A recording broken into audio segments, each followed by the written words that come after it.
Faut-il acheter maintenant ou attendre?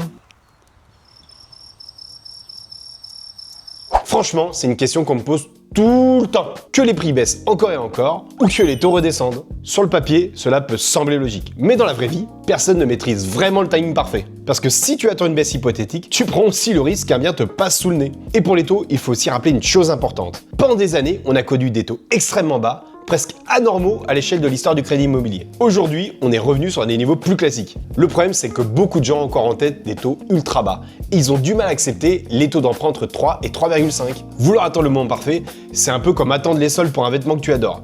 Tu dis que tu reviendras plus tard, et quand tu reviens, il n'y a plus ta taille. Alors oui, attention, parfois attendre peut être une bonne idée. Si ton dossier bancaire n'est pas prêt, si tu n'as pas assez d'apports, si ton projet d'achat est encore flou, maison, appartement, faire construire. Mais attendre juste au cas où, ce n'est pas toujours une stratégie. Parce que plus tu attends, plus tu repousses aussi ton projet de vie. Et surtout, plus tu retardes le moment où tu commences à construire ton patrimoine. Acheter, c'est pas seulement bloquer un taux ou profiter d'un prix. C'est aussi commencer à avancer pour toi, pour ton avenir et pour ton capital. En bref, en immobilier, vouloir attendre le moment parfait, c'est parfois la meilleure façon de ne jamais acheter. Donc et toi, tu fais quoi?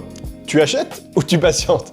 Dis-le moi en commentaire et je te dis à très bientôt sur Yo Imo. Ciao!